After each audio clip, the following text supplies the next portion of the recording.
En Lucas capítulo 19, Lucas capítulo 19. Pues ya estamos en diciembre, el año se está terminando, ya en muchas casas huele a ponche, se oye el ánimo, luego. Empieza a por todos lados a sugerir esta cuestión de la Navidad, recordar otra vez estas épocas, el frío, etcétera.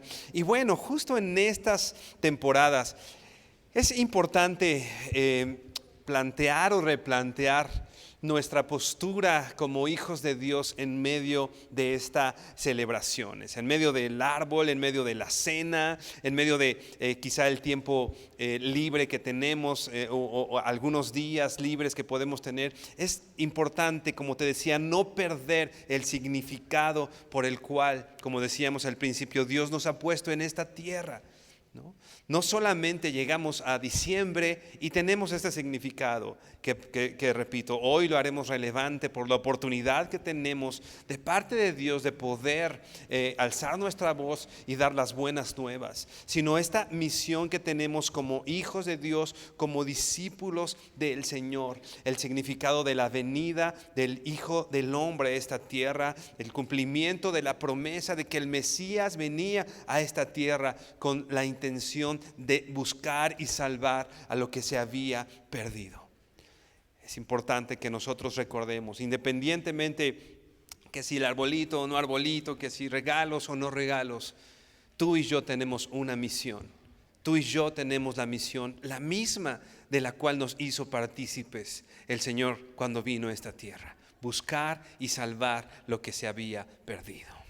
Y antes de leer Lucas 19, te invito a que inclines tu rostro y que oremos juntos. Señor, te damos gracias porque eres bueno, Señor, porque hablas a nuestro corazón, porque has mostrado tu bondad y misericordia todos nuestros días, Señor.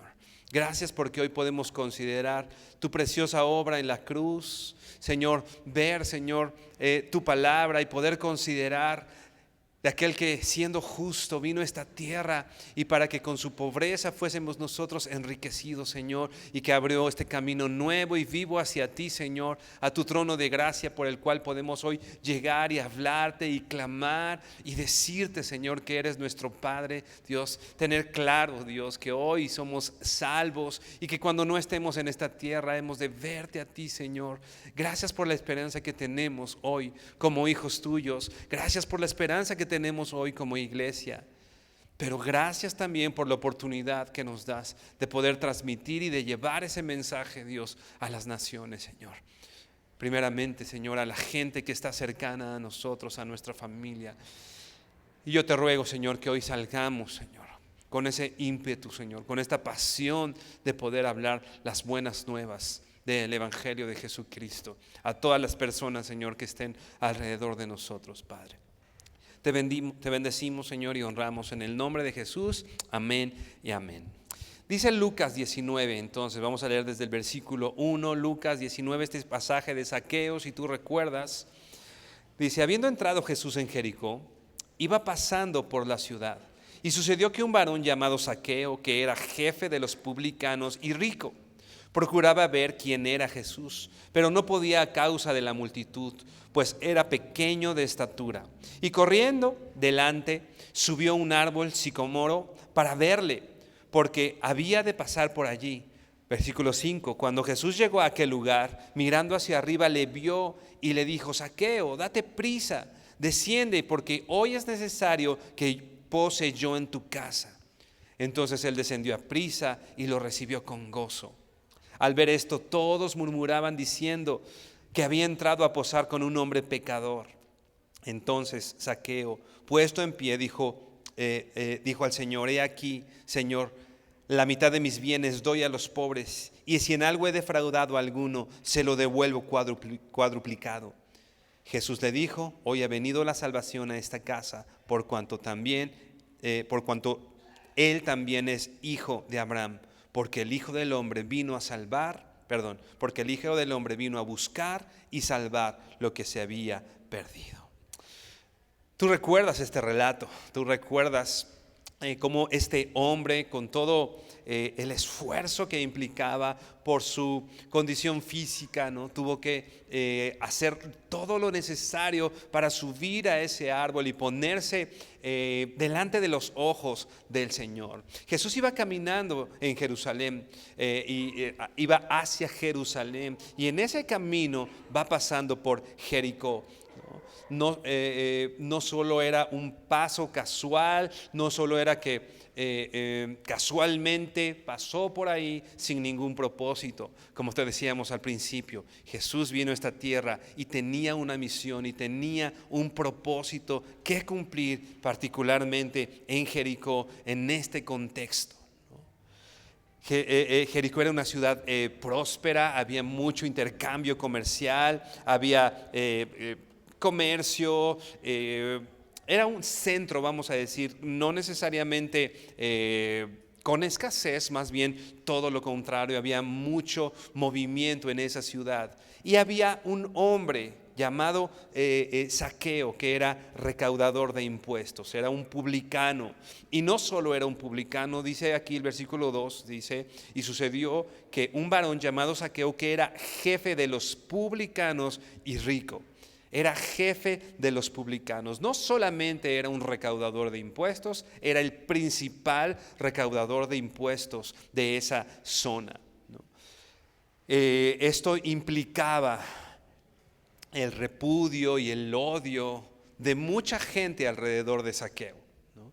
El pueblo de Israel estaba enojado con Zaqueo, ¿no? De hecho, un insulto, vamos a decirlo así, que entre el pueblo de Israel decían era justamente la palabra publicano, ¿no? Era algo no deseable, era algo que estaba opuesto, digamos, a lo que el pueblo quería tener cerca, ¿no? Implicaba muchas cosas. Implicaba aquel que, quizás siendo del pueblo de Israel, de pronto juntaba los impuestos para dárselos al Imperio Romano, y eso en sí ya era algo con cierta aversión. Nosotros podemos pensar hoy en la recaudación de impuestos, y no es algo que necesariamente querramos tener cerca todo el tiempo, ¿no? Es algo quizá a lo que le huimos, ¿no? Hay que pagar el IVA, hay que hacer ciertos trámites, hay que hacer ciertas cosas. El simple hecho de ser un recaudador de impuestos ya era algo que al pueblo le traía cierta aversión.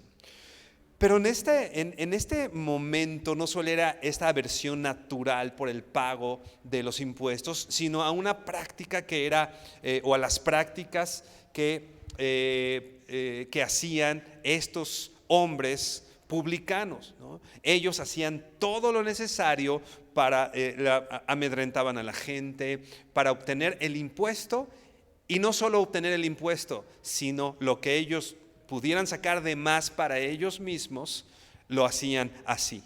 O sea, que ellos iban cobrando por todos lados, llevaban el impuesto y se quedaban una gran parte, o una parte se la quedaban ellos, ¿no? Acusaban a las víctimas, decían ellos no pueden pagar, no han pagado, y los llevaban delante de los jueces solamente para ellos buscar su propio bien. Así que no solo era que debo pagar mis impuestos, sino toda esta práctica que estaba alrededor de esto, ¿no?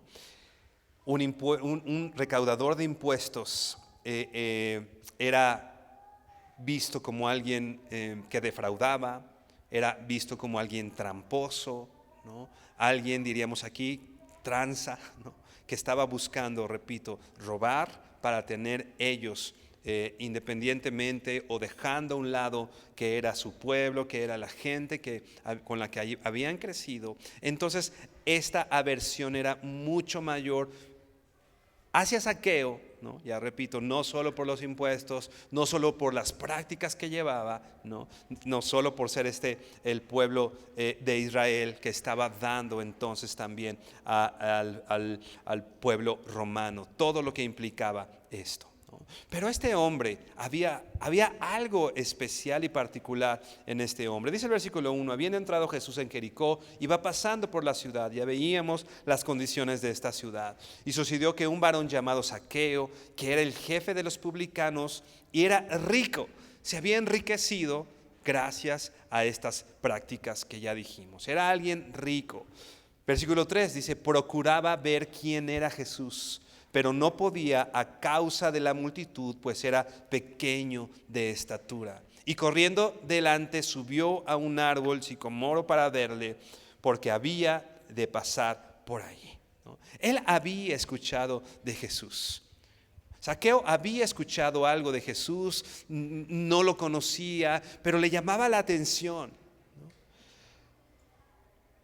Dice, procuraba ver quién era Jesús y no podía, había algo que le impedía a Zaqueo hacerlo, su estatura, ¿no?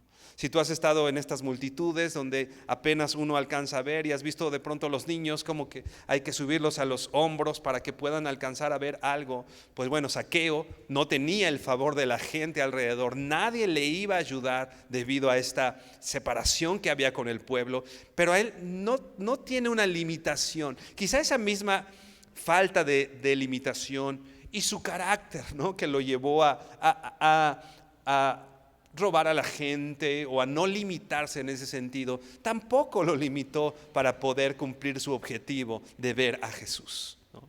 No temió al ridículo. Imagínate, el jefe de los publicanos trepándose a un árbol, ¿no? ¿No? Ayer yo estaba con mis hijas por la tarde jugando y una de ellas se subió a un árbol, ¿no? Y estaba ya en una altura que a ella no, pero a mí me daba muchos nervios, ¿no? Y en algún momento yo estaba buscando subirme un poquito para ayudarla a bajar y sentí me veo ridículo trepado. Digo, mi hija de 8 años a su edad, está padre que se suba a un árbol, pero yo no me veía muy bien ahí. El jefe de los publicanos, con toda su investidura, de pronto se sube a un árbol, ¿no? No le tiene temor al ridículo, no le tiene el temor a aquellos que podían verlo como cierta autoridad, y de pronto sube a un árbol. Así que no hay ningún impedimento para este hombre para poder ver a quien llamaban Jesús. Un comentarista dice, ojalá hubiera más de nosotros a los que no nos importa que se rían de nosotros con tal de ver a Jesús, con tal de ver a nuestro maestro. Es el carácter que tenía Zaqueo, y dice que se sube entonces a este gran árbol. Era un árbol que tenía ciertas características para poder subirse hacia él y para poder ver a Jesús, porque él sabía que iba a pasar por allí. Dice el versículo 5, cuando Jesús llegó a aquel lugar, mirando hacia arriba, le vio y le dijo, Zaqueo, date prisa, desciende, porque hoy es necesario que pose yo en tu casa. Entonces él descendió a prisa y le recibió con gozo. Es importante notar esto. Zaqueo se pone en el centro de la vista de Jesús.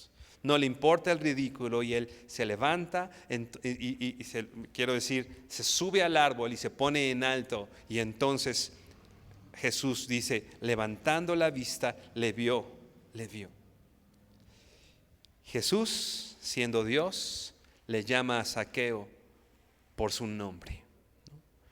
No le dice, hey tú, nada más, ¿no? O no le dice, hey publicano, hey recaudador de impuestos, ¿no?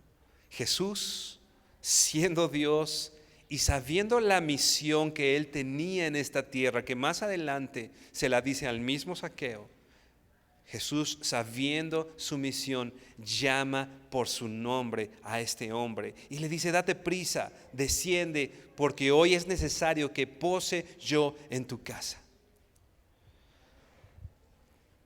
Algo importante que podemos ver en el carácter y la actitud de Jesús en este momento. Jesús no solo quería predicarle a Zaqueo, no solo le iba a predicar. Probablemente Jesús estaba predicando en ese momento y por eso es que se sube. Pero Jesús no solamente quería hacer eso. Le dice: date prisa, desciende, porque hoy es necesario que pose yo en tu casa. Jesús quería tener una relación real con Zaqueo. ¿A quién invitas a tu casa? No invitas a cualquier persona: ven a mi casa, ¿no? Esta cuestión, y sobre todo en estos tiempos, ¿no?, de ir a la casa o estar en la casa, era algo que por lo menos implicaba tener una relación con esta persona. Entonces Jesús le está diciendo a Zaqueo: no solo quiero hablarte, no solo desde lejos quiero enseñarte, quiero ir a tu casa, quiero comer contigo, quiero que estemos juntos. Muchas veces cuando nosotros traemos esta misión y traemos este mensaje, hacemos a la gente un tanto lejana. Recuerda las condiciones de Zaqueo, ¿no? Tramposo, robaba, publicano. Incluso muchas personas a los publicanos les llamaban perros de manera ofensiva. Pero Jesús, dejando a un lado todo eso, le está diciendo a Zaqueo: quiero tener una relación contigo. ¿Cuántas veces nosotros, a aquellas personas que no consideramos dignas, a lo mejor sí le puedo predicar de lejos y sí está bien y llego y le hablo, pero mantengo cierta distancia? Jesús no solo ve a este hombre como una oportunidad de hablar, sino como una oportunidad de relación. Estamos hablando en el contexto de las celebraciones que vienen y que si las reuniones, y no solo a veces llegamos a un punto en el que decimos: ok, voy a ir a la celebración de mi familia, o voy a ir a la celebración a la oficina, pero no quiero mantener contacto. Y sí, por supuesto, Dios no nos invita y no nos lleva a que participemos de situaciones pecaminosas en esas reuniones. Es algo en lo que debemos tener cuidado, por supuesto. Pero eso no implica que veamos a las personas como Jesús las veía, como una oportunidad de relacionarte con ellas personas. No para, repito, este no es el pretexto para hacer lo mismo que estas personas en cuanto al el disiparse o el tomar o ser partícipes de esas prácticas, sino a ver a las personas como una oportunidad de relación. A veces llegamos a la familia y marcamos yo soy cristiano y nadie puede acercarse, ¿no? Y hacemos una distancia. No es lo que hizo Jesús. No es lo que hizo Jesús. Reitero y quizá redundando en esto, no se trata de que caigamos en las mismas prácticas que sabemos que no son agradables delante de Dios, pero se trata de ver a las personas no como el ladrón, no como el publicano, no como el que toma en Navidad, no como aquel tío incómodo, no como aquel joven que rebelde, sino como personas, como esa tierra fértil para cumplir la misión que el Señor nos ha dado. Tenemos una misión que vamos a estar viendo más adelante, que es la misma de Jesús. Y podemos empezar a vislumbrar esto. La reunión de Navidad en tu casa. ¿Hay alguien inconverso? ¿Todos son inconversos? Pues bueno, es tu misión. Tu misión no solo es llegar y comer romeritos y tratar de salir lo más limpio posible y de no contaminarte de ese lugar. Tu misión es ir y hacer discípulos. Como lo vamos a ver, la misión de Jesús es buscar y salvar aquello que se había perdido. Así que no llegues a esa reunión con la misión de acabarte todo el bacalao, con la misión de acabarte todos los romeritos. Tienes la misión de parte del Señor de hacer discípulos, ¿no? En la reunión de tu oficina. Quizá ninguno conozca al Señor. Bueno, pues tienes una misión. Que dicho sea de paso, no solo es la misión de la reunión de la oficina o de la reunión en casa. Si tú eres un discípulo del Señor, esa es tu misión en esta tierra. No es parte de mi vida. Es mi vida hacer discípulos. Para un discípulo del Señor es su vida hacerlo, ¿no? Jesús entonces invita a Zaqueo a pasar tiempo con él, al odiado, al marginado, ¿no? Al que quizá los demás no lo vieran con buenos ojos, pero el Señor lo invita a pasar tiempo con él. Y no solo con las críticas hacia el mismo Zaqueo, sino ahora el mismo Jesús se vuelve el blanco de las críticas. ¿Cómo Jesús va a pasar tiempo con el publicano? ¿No? A veces ese es el riesgo. A veces ese es el riesgo. Versículo 6. Entonces él descendió a prisa y le recibió gozoso.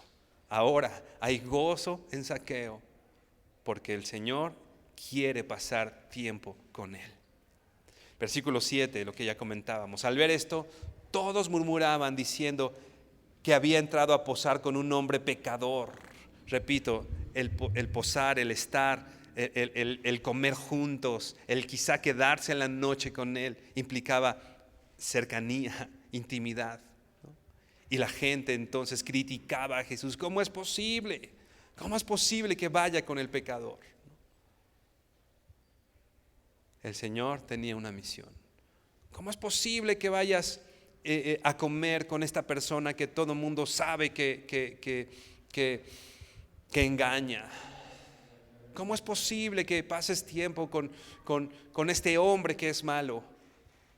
No se trata de estar solo con ellos, se trata de que no pierdas de tu mente y de tus ojos la misión que el Señor te ha puesto. Porque justamente a estos vino el Señor.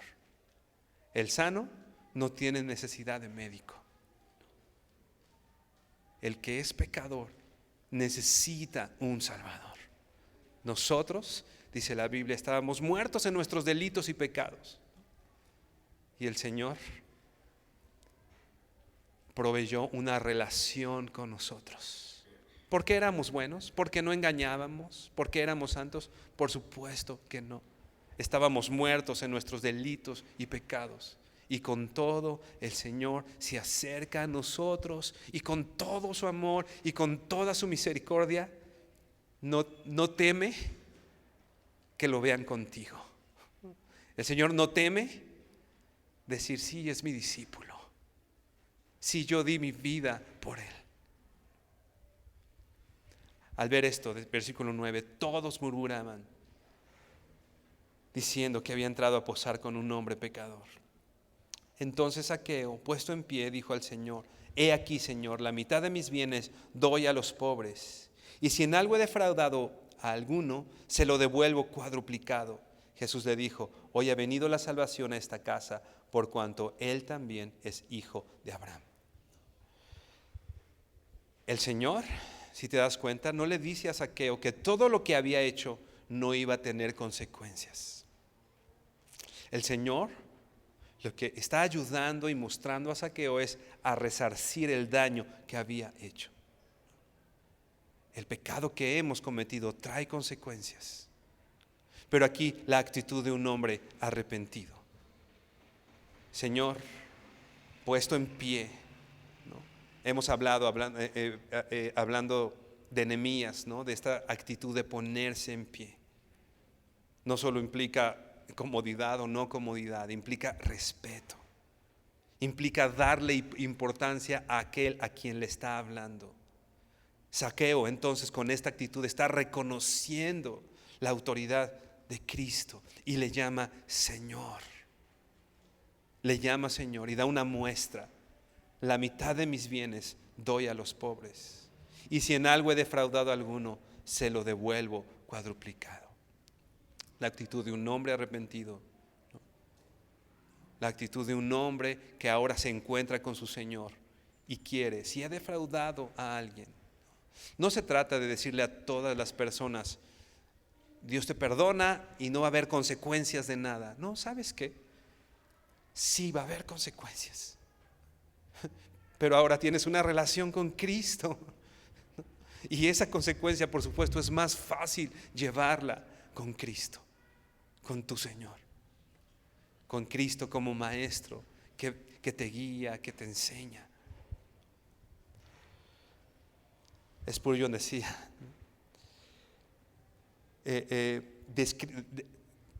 esto describe el carácter de Zaqueo al poder admitir la consecuencia y le dice al Señor, Señor, doy la mitad de mis bienes, lo doy para los pobres, y si he tomado algo de cualquier hombre, se lo devuelvo.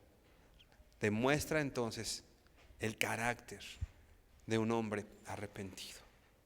Versículo 9, Jesús le dijo, hoy ha venido la salvación a esta casa, por cuanto él también es hijo de Abraham. Había llevado la salvación a casa de Zaqueo. Versículo 10, porque el Hijo del Hombre vino a buscar y a salvar lo que se había perdido. Y está descubriendo, ¿no? Está describiendo esta misión el Señor ahora a Zaqueo. ¿A qué vino el Hijo del Hombre? ¿A qué vino Jesús? Vino a buscar y a salvar a lo perdido. Zaqueo era malo, robaba, era mal visto. Pues sí, el Señor vino por los pecadores. El Señor vino justamente por ellos. Si tú te crees bueno, si tú crees que haces, cuando tú te sabes pecador, es el primer paso para poder ser el receptor de esta gracia, la gracia del Señor. Dice el apóstol Pablo, el Señor, doy gracias a mi Señor que me tuvo por fiel poniéndome en el ministerio, habiendo yo sido antes blasfemo, perseguidor e injuriador, pero fui recibido a misericordia porque lo hice en incredulidad. El Señor nos recibe a misericordia porque tenía esa misión de buscar y salvar a quien está perdido. Esta palabra buscar implica un esfuerzo, implica algo que se anhela, algo que se desea. No buscas algo que tienes, ¿no? Yo no tengo que buscar el micrófono porque lo tengo aquí. La búsqueda implica, ¿no? Quizá mal ejemplo, pero ¿qué pasa cuando pierdes el control de la tele? ¿No? Lo buscas y debajo de los sillones y quitas los cojines, ¿no? Estás buscando, ¿no? Algo que no tienes a la mano, algo que necesitas, algo que deseas, anhelas. Bueno, no sé qué tanto anheles el control de la tele, ¿no? En esa búsqueda estaba el Señor. ¿Te das cuenta del tamaño de su búsqueda? Se despojó,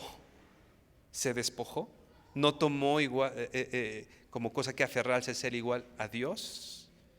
Se despojó, se vació, se quitó todo y vino a esta tierra con un propósito: buscarte y salvarte cuando estabas muerto en tus delitos y pecados. Hermano, la misión de Cristo es nuestra misión, es tu misión. Así que vas a esa cena de Navidad con una misión: buscar y salvar lo que se había perdido, porque como vamos a ver más adelante, es la misión que el Señor nos transfiere a nosotros. Buscar implica un esfuerzo, implica un trabajo, implica dejarlo todo, implica dejar cosas. El Señor ya puso en mente tal vez a una persona que no conoce del Señor, que es de tu familia, que es un amigo cercano, a tu jefe en la oficina. El Señor ya puso tal vez hoy en tu mente a alguien. Tienes una misión, búscalo. Implica esfuerzo, implica trabajo, implica salir de nuestra comodidad. ¿Te acuerdas de la pesca milagrosa? Está Jesús predicando desde una lancha y les dice: pues vamos a alejarnos de la orilla y boga mar adentro, allá está la pesca, allá está la pesca. Sal de tu comodidad, sal del lugar cómodo, ¿no?, en el que nos hemos puesto. Sal de tu casa y cumple la misión que el Señor te ha dado. Repito, no solo es la misión para esta época, es tu misión de vida. Y por supuesto, en medio del contexto que hoy tenemos, ¿no?, la gente habla de Navidad, ¿no? Pues bueno, ya tienes un buen pretexto, ya tienes una buena herramienta para explicarles qué es la Navidad. La gente se da regalos. Bueno, ya tienes un buen pretexto para hablar de la gracia y del regalo inmerecido de Dios. La gente cena. Bueno, ya tienes un buen pretexto para la gente para recordarle de la provisión de Dios y de que un día vamos a estar cenando con Él en la eternidad. Tienes, hermano, la misión de buscar. El Señor vino a buscar y a salvar lo que se había perdido. La palabra salvar quiere decir preservar a alguien que está en peligro. Preservar a alguien que está en peligro de destrucción. Rescatar a alguien que es inminente su destrucción, o es inminente el peligro que él está a punto de pasar. Lo salvas, lo rescatas. Si tú ves a alguien, si tú ves a tu hijo en peligro, tal vez se va a cruzar la calle, ¿no? Haces todo lo necesario y lo jalas, ¿no? Y lo salvas, lo rescatas, lo salvas del peligro.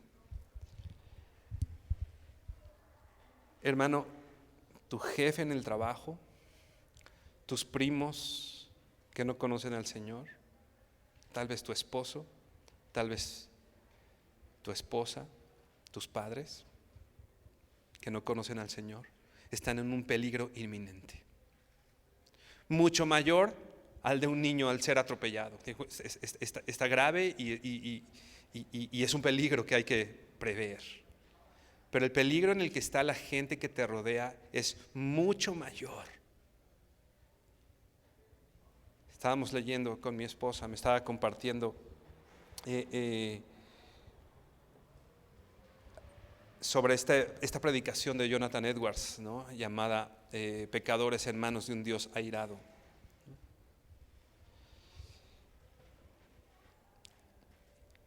Y en algún momento se hace la invitación a que puedas pensar en la ira de Dios derramada en el pecador.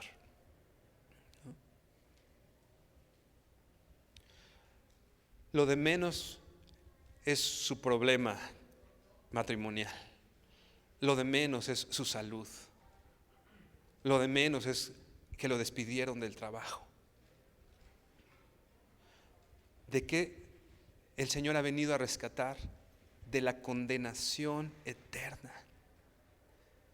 Si esta persona no tiene una relación con el Señor, cuando se muera, dice la Biblia que va a ir al infierno, a un lugar de tormento.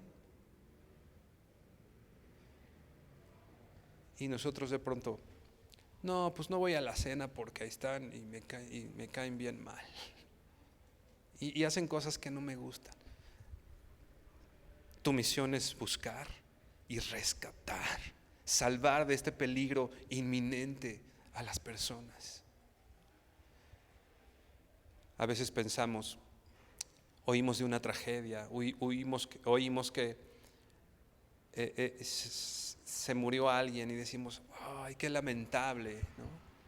O le decimos a alguien que perdió a alguien cercano, qué pérdida tan lamentable, y pensar, chispas, se murió fulanito, ¿no? Y pensamos, híjole, qué mal, la familia de tal hermano la está pasando mal y es algo que a veces no creemos, ¿no? Que ya no estén esas personas. Pues bueno, la inminencia del peligro de la gente es aún mayor. Y una vez más, recuerda, tú tienes una misión: buscar y dar ese mensaje, avisar del peligro, ¿no? Avisar de este peligro. La Navidad es un tiempo entonces para pensar y que puedas replantear esta misión de Dios. Él se relacionó con los pecadores, pero nunca perdió su objetivo de buscar y salvar. Ahora es tiempo de que nosotros atesoremos el mensaje del Señor, este mensaje que salva, este mensaje que rescata. John Piper dice esto: Dios, que no es un Dios pasivo o indeciso, nunca se encuentra en modo automático, sino que activamente envía, persigue, busca y salva a los perdidos. Este es el significado de la Navidad. Una vez más, Dios nunca se encuentra en modo automático. No es que deje el automático que salva, ¿no? Como cuando dejas o el carro automático, ¿no? Que no te tienes que preocupar, ya nada más aprieto el acelerador y pues ya Él va a hacer el trabajo. Dios no ha dejado algo así en automático, una máquina salvadora automática, ¿no? El Señor viene y tiene relación con los pecadores y salva. Nosotros tenemos la misma misión. Juan 20, por favor, vea Juan 20.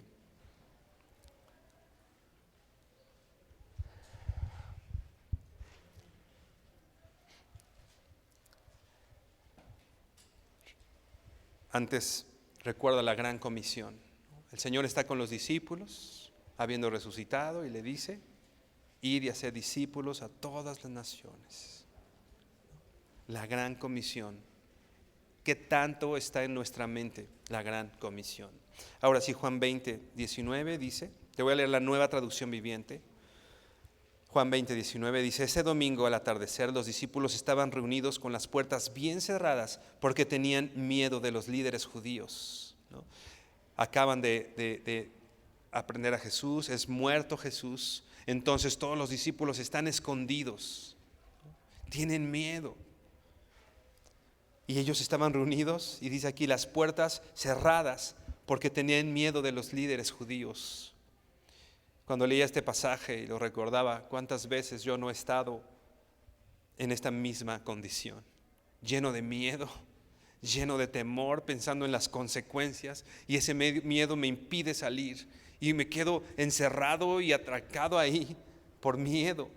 Pero de pronto, dice, Jesús estaba en pie en medio de ellos, no los dejó solos. De pronto Jesús está en medio de tu casa y te dice: la paz sea con ustedes. En medio de ese temor, en medio del temor a la represalia, si ahorita salgo a predicar, quién sabe cómo va, si al maestro lo tomaron, ¿no? Y lo mataron. Pero de pronto Jesús está en pie en medio de ellos y les dice: la paz sea con ustedes. Versículo 20, mientras hablaba, les mostró las heridas de sus manos y su costado. Ellos se llenaron de alegría cuando vieron al Señor. ¿Qué hace el Señor? Les muestra sus manos, les muestra su costado lastimado, les muestra quién es Él, les muestra su obra, les muestra lo que había sufrido. Versículo 21, una vez más les dijo, reitera el Señor y les dice una vez más: la paz sea con ustedes. Y les dice: así como estaban muertos de miedo, así en esa condición encerrados, como el Padre me envió a mí, así yo los envío a ustedes. No podemos seguir encerrados, hermanos, ¿no? Siempre recuerdo los meses que una pandemia nos encerró, ¿no? Todas las cosas que, bueno, El Señor usó eso y el Señor hizo muchas cosas en medio de muchas familias y en medio de la iglesia, ¿no? Hoy podemos salir con la paz del Señor, con la paz que el Señor nos ha dado y con la orden del Señor, con el llamado del Señor. Como el Padre me envió, el Señor fue enviado a buscar y salvar lo que se había perdido. Así como el Padre me envió, ahora yo los envío a ustedes. ¿Cuál es tu llamado? ¿No? El mismo del Señor. Ahora esa misión que algunos llaman vertical, ¿no?, de Dios viniendo a la tierra, ahora se vuelve en un llamado, ahora se vuelve en una misión horizontal, en la que nosotros como discípulos del Señor vamos y buscamos. Dios vino en esa primera Navidad con una misión, y cada Navidad para los discípulos del Señor tendría que ser ese recordatorio de nuestra misión. La misión de Jesús también es tuya, también es tuya. Ahí mismo en Juan 20:22, más adelante de esto, bueno, el texto que sigue, dice: entonces sopló sobre ellos y les dijo: reciban el Espíritu Santo. El Señor envió a su Espíritu justamente para cumplir la misión. A veces vemos un poco sobrenatural esta cuestión de el Espíritu Santo y lo relacionamos a situaciones sobrenaturales o cosas que pasan raras, ¿no? En esencia, el Señor mandó a su Espíritu, que hoy está en medio de nosotros, para cumplir nuestra misión. El llamado a estar al lado tuyo, no estás solo. Decíamos al principio, Dios nos mandó en comunidad. Voltea otra vez, a los que saludaste, voltea atrás. Es tu compañero de misión. Olvídate de los problemas que has tenido, si es que ha habido situaciones. Es tu compañero de misión. ¿Y sabes quién más nos acompaña? El Espíritu Santo. El llamado a estar al lado nuestro y va con nosotros. Así que la paz sea con nosotros. Dios está con nosotros en medio de esta misión. Una canción recordando, una alabanza recordando todo esto de lo que hemos hablado sobre la obra de Cristo, el nacimiento, etcétera. Dice: y la iglesia comenzó. Buenas nuevas para todos. La iglesia comenzó un día y hoy la iglesia está vigente, ¿no? Hoy la iglesia está viva. Hoy la iglesia se mueve, ¿no? Hoy a la iglesia no la detienen. Hay un libro de C.S. Lewis, Cartas del Diablo a su sobrino, en el cual se plantea una iglesia tibia, dormida, ¿no? Una iglesia que no está haciendo su labor, que no está cumpliendo su misión. Pero le dice el tío que está entrenando a su sobrino, ¿no? Le dice: pero bueno, los verdaderos discípulos, ellos están más vivos que nunca. Ellos están levantando y ellos están predicando y ellos están haciendo lo que tienen que hacer. Tal vez si veas muchos ahí medio desbalagados, apáticos, pero más bien decidamos de qué lado estás. De ese lado de los que nos dejamos llevar por la inercia, o de aquellos que se levantan a cumplir su misión. Es importante tener nuestra mente clara. Ve por favor a Salmos 16. Preparar nuestro corazón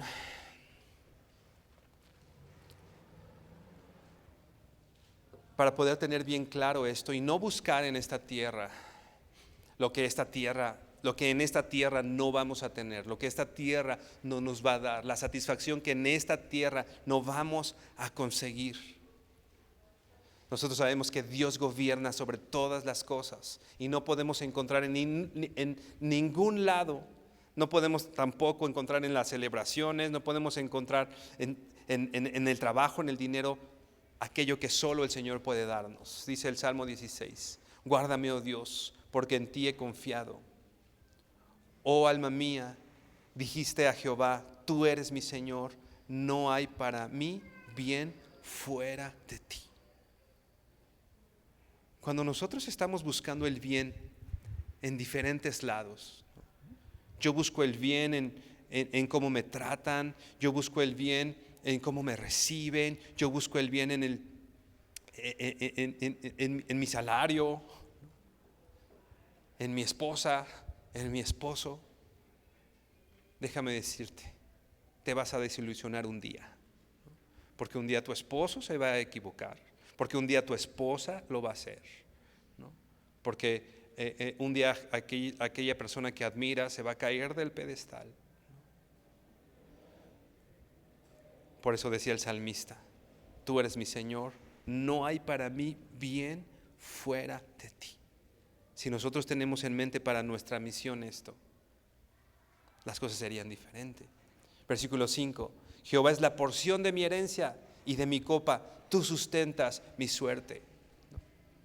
La consecuencia, lo que venga, el temor del que hablábamos, se disipa cuando yo tengo claro que mi herencia no son las cosas, mi herencia no es lo que va a venir después, materialmente hablando.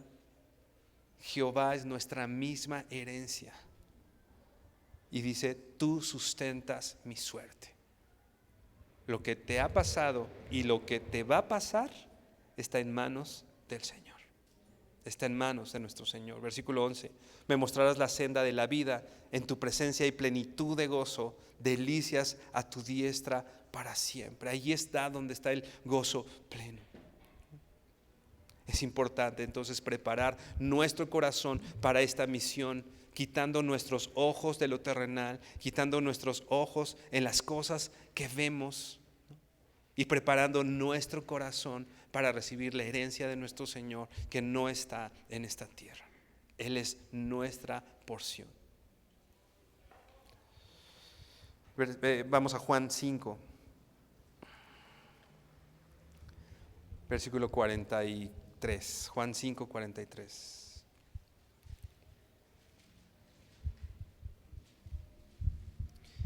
Dice así: yo he venido en nombre de mi Padre y no me recibís. Si otro viniere en su propio nombre, a éste recibiréis. Habla Jesús. Versículo 44. ¿Cómo podéis vosotros creer? Pues recibís gloria los unos de los otros y no buscáis la gloria que viene del Dios único. Una vez más, ¿cómo podéis vosotros creer? Pues recibís gloria los unos de los otros y no buscáis la gloria que viene del Dios único. Para cumplir nuestra misión, debemos tener claro que no vamos a recibir la gloria, como dice aquí, los unos de los otros. Si tú buscas y das gloria a tu jefe, si tú buscas y das gloria a tu familia, si tú buscas la gloria de ahí, que te reconozcan, que tú seas el bueno, el popular, si nuestro camino está basado en eso, dice: ¿cómo puedes creer? ¿Cómo puedes creer? Pero cuando depositamos como lo que acabamos de leer en el salmista, no hay para mí bien fuera de ti, mi porción eres tú, Señor. Entonces yo no necesito la aprobación de la gente, entonces yo no necesito el halago de la gente, entonces yo no necesito ser bien recibido por la gente. Hermano, quizá el mensaje que des pueda no ser bien recibido. Pero ¿qué decía el apóstol Pablo? Unos riegan, otros vienen y preparan la tierra, pero el Señor es el que da el crecimiento. El mensaje que de la cruz no es un mensaje popular. A toda la gente le decía un pastor que una vez oía: a toda la gente le gusta tener a Jesús en el pesebre como bebé,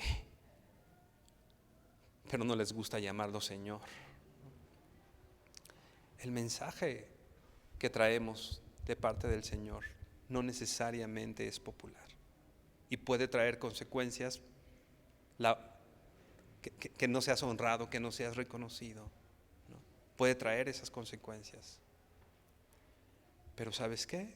El mensaje y la misión que Dios te ha dado trae salvación. Trae salvación.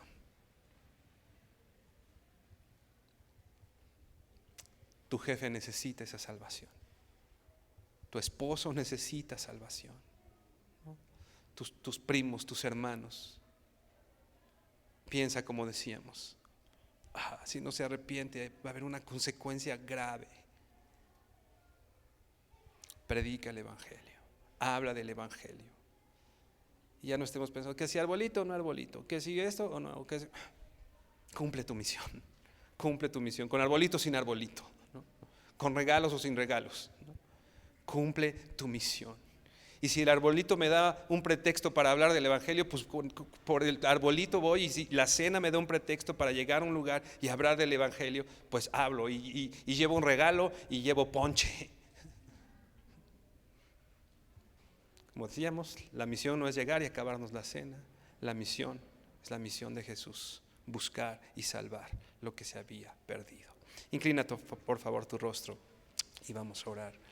Bendito Señor, te honramos, te bendecimos, Señor, y te damos gracias.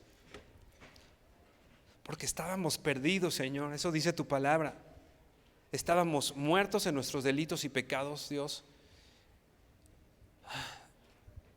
Y la consecuencia de nuestro pecado era la muerte. A estar separados eternamente de ti, Señor. En ese lugar que describe la Biblia como un lugar de tormento. Pero un día tú, Señor, enviaste a tu Hijo para pagar el precio de mi pecado, a morir en aquella cruz. Y un día un hombre valiente decidió quitarse el miedo y los temores y me predicó quién eras tú, Señor, y me habló de quién eras tú, Señor. Un día un hombre o una mujer fueron tu instrumento, Señor. Independientemente del contexto, fue algún familiar, fue alguien que se subió al camión, fue alguien que se paró aquí adelante, fue mi hermano, fue mi padre con su testimonio toda la vida, Señor. Pero un día alguien valiente salió de estar encerrado, de tener miedo, y cumplió la misión que tú le diste. Y me buscó y me buscaste. Y me dio ese mensaje, Señor, que hoy me tiene aquí con esperanza, con vida, sabiendo que voy a estar contigo, que te voy a ver un día, por supuesto, Señor. Este mensaje no es un mensaje que me pueda quedar callado, Señor. Quiero hablarlo, Señor. Señor, tú conoces mi corazón y sabes que tengo miedo, Señor, a la consecuencia tal vez, Señor. Tú conoces, Señor, mi corazón y sabes, Señor, que me tiemblan las piernas, Señor. Que solo de pensarlo, Señor, me da nervios. Pero hoy sé, Señor, lo que dice tu palabra. No estoy solo. Tú has enviado, Señor, a tu Espíritu conmigo, Señor. Así que voy con tu presencia, Señor. Permite, Señor, que yo pueda tener mi mente no en las cosas de esta tierra, no en la honra de los hombres, Señor, sino que yo pueda tener mi mente en honrarte y glorificarte a ti, Señor. Señor, todos tus discípulos sufrieron una consecuencia de predicar el evangelio, Señor. Todos ellos. Mucho más grave que la que cualquiera de nosotros pueda haber recibido o va a recibir un día, Señor.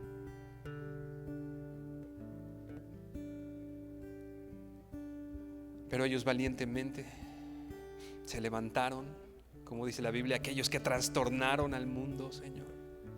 12 hombres trastornando al mundo, Señor. Y nosotros queremos tomar nuestro lugar, Señor. Ya nos cansamos de ver esas sillas vacías, Señor. No porque querramos números, Señor, sino porque queremos ver gente que se salva por nuestro testimonio, Señor. Queremos ver gente que porque yo le hablé, porque tú me usaste, la puedo ver hoy aquí, Señor. El apóstol Pablo les decía: yo estoy libre de su sangre porque no he rehusado el darles todo el consejo de Dios. Y queremos, Señor, poder decir lo mismo. Estoy libre porque no he rehusado hablar todo el consejo de Dios. Permítenos hacerlo, Señor. Danos la oportunidad, Padre. Quizá hoy no sabemos qué decir, Dios, pero también les decías a tus discípulos: no se preocupen, porque el Señor, llegado el momento, va a poner palabras en su boca, Señor. Hoy salimos llenos de ti, llenos de tu Espíritu, Señor, empezando este diciembre a cumplir la misión, Padre, que tú nos has dado como tus discípulos, Señor. Te bendecimos, Padre, te honramos, te damos gracias y te damos toda la honra y toda la gloria en el nombre de tu Hijo Jesucristo. Amén y amén. Mi hermano, que